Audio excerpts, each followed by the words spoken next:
আসসালামু আলাইকুম। আপনারা জানেন 5ই আগস্ট বাংলাদেশ দ্বিতীয়বারের মতো স্বাধীন হয় ফ্যাসিবাদ সরকারের হাত থেকে। তো ছাত্র, রাজনৈতিক এবং সাধারণ জনগণের গণ উত্থানের মাধ্যমে বাংলাদেশ স্বাধীন করা হয়। তো সেখানে কিছু দুষ্কৃতকারী মহল তারা থানা, পৌরসভা, ব্যবসা প্রতিষ্ঠানকে আগুন ধরিয়ে দেয়। তো সেগুলো পরিষ্কার পরিচ্ছন্নতার দায়িত্ব আমাদের বাংলাদেশের ছাত্র সমাজ হাতে নিয়েছে।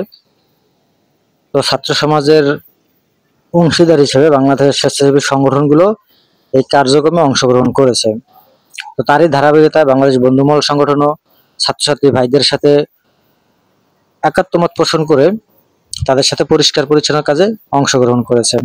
তো তারই ধারাবাহিকতা আজকে আমরা একটি থানা পরিষ্কারের কার্যক্রমে আসছি। তো ইনশাল্লাহ আমরা ছাত্রছাত্রী ভাইদের সাথে একসাথে মিলে এই থানাটি পরিষ্কার করে ছাড়বো ইনশাল্লাহ।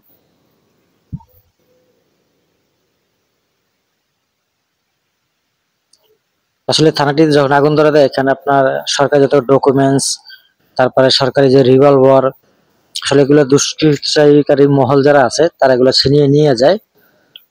তো এখানে আমরা কিছু ডকুমেন্টস উদ্ধার করেছি, সেগুলো আমরা সেনাবাহিনীর হাতে হস্তান্তর করব। তো আপনারা ভিডিওটা দেখতে থাকেন, তাহলে বিস্তারিত জানতে পারবেন ইনশাল্লাহ।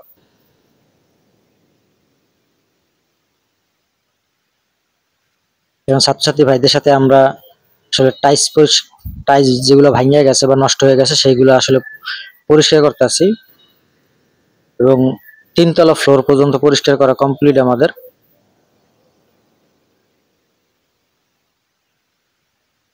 আসলে আমরা একটা ফ্যাসিবাদ সরকারকে হটিয়ে আর একটা ফ্যাসিবাদ সরকারকে বসাবো, এটা যদি আসলে তারা মনে করে, সেটা তারা ভুল ধারণা করতেছে। এখন বাংলাদেশের নাগরিক সচেতন হয়ে গেছে, তারা তাদের ভালো বোঝে। তো সেই জায়গাতে সকল মহলকে উদ্দেশ্য করে বলবো, আপনারা এই যে নৈরাজ্য করতেছেন, নৈরাজ্য করা বন্ধ করেন, এতে আপনাদেরই ক্ষতি হবে। আপনারা মনে করেন না যে আমরা একটাকে সরিয়ে আর এক স্বৈরাচারকে হাজির করব, এটা আপনারা কখনো কল্পনাও করবেন না। সাধারণ জনগণের সাথে মিশে সাধারণ জনগণের মনের ভাষা গুলো বোঝার চেষ্টা করেন, এতে করে আগামী নির্বাচনে আপনাদের জন্য ফলাফল ভালো আসবে। আপনি এই জন্য হরিলুট শুরু করছেন, হরিলুটের ফলাফল জিরো।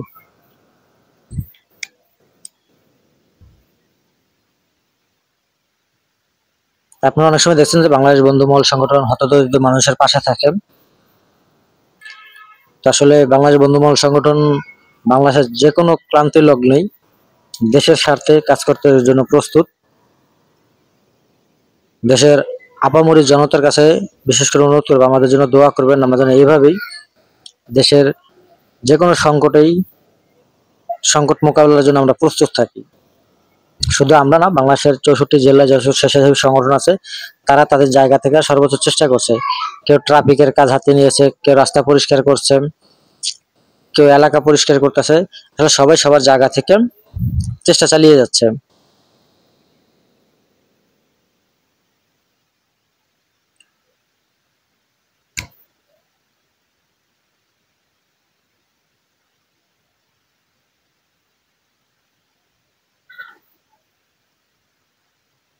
সত্যি কথা বলতে আজকে অনেকে আনন্দ লাগতেছে আমার কাছে।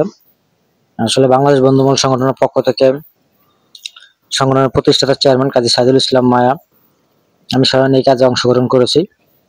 আসলে এই ধরনের কাজ করতে সত্যি খুব আনন্দ লাগতেছে, যেটা আসলে ভাষায় প্রকাশ করা যাবে না। দেশের সরকারি প্রতিষ্ঠান যেসব দুষ্কৃতিকারিত মহল ধ্বংস করে দিয়েছে, আমরা সেটা আসলে পরিষ্কার পরিচ্ছন্ন করার চেষ্টা করতেছি। আপনারা দেখতে পাচ্ছেন বাইরে কত পরিমাণে ময়লা, এগুলো সবকিছুই কিন্তু ছাত্রছাত্রী ভাইরা এবং আমরা সাথে একসাথে পরিষ্কার করছি।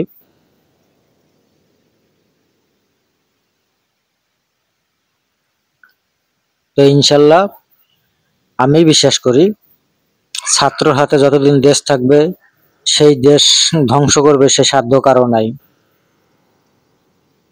ছাত্ররা চাইলে রুখে দিতে পারে যে কোনো অপশক্তিকে। সেটা আপনি 52 ভাষা আন্দোলনে দেখছেন, 1971 সালে দেখছেন, এবং 2024 সালেও দেখছেন। আর একটা বিষয় আপনাদের স্মরণ করে দিই যে 2018 সালে যে কোটা সংস্কার আন্দোলন হয়েছে, সেটা কিন্তু ছাত্রদের হাত ধরেই হয়েছে। ছাত্ররা তখনও তাদের যৌক্তিক যে দাবি সেটা তারা বাস্তবায়ন করেছে, কিন্তু এই ফ্যাসিবাদ সরকার সেটাকে 2024 সালে আইনে দেশে একটা নৈরাজ্য সৃষ্টি করার জন্য সেটাকে আবার সামনে নিয়ে আসছে। তো তাদের যেই কুচক্র বা তাদের যে চিন্তাধারা ছিল সেটা ছাত্ররা দমন করেই ছাড়ছে। বিশেষ করে বাংলাদেশ বন্ধুগণ সংগঠনের পক্ষ থেকে স্মরণ করবো আবু সাইদ ভাইকে, যার সাহসিকতা, যার জীবনের বিনিময়ে আমরা পেয়েছি একটি স্বাধীন দেশ, একটি ফ্যাসিবাদ মুক্ত দেশ। আমরা যেন ফ্যাসিবাদ মুক্ত বজায় রাখতে পারি, সেজন্য দেশের সর্বস্তরের মানুষের কাছে দোয়া চাইবো। আপনারা দোয়া করবেন যাতে আবু সাইদ ভাই যে স্বপ্ন দেখে তার জীবন বিলিয়ে দিয়েছে, সেই স্বপ্ন যেন আমরা বাস্তবায়ন করতে পারি।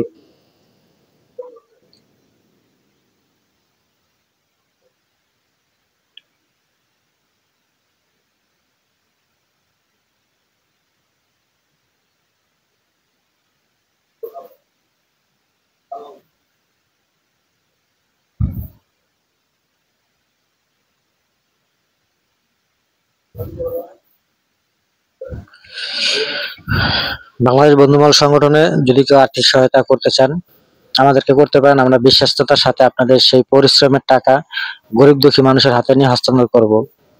আপনারা আমাদের কার্যক্রম দেখছেন এবং সামনেও দেখবেন ইনশাল্লাহ। আপনাদের একটি পরিশ্রমের টাকাও বিফলে যাবে না। ধন্যবাদ, সকলে ভালো থাকেন।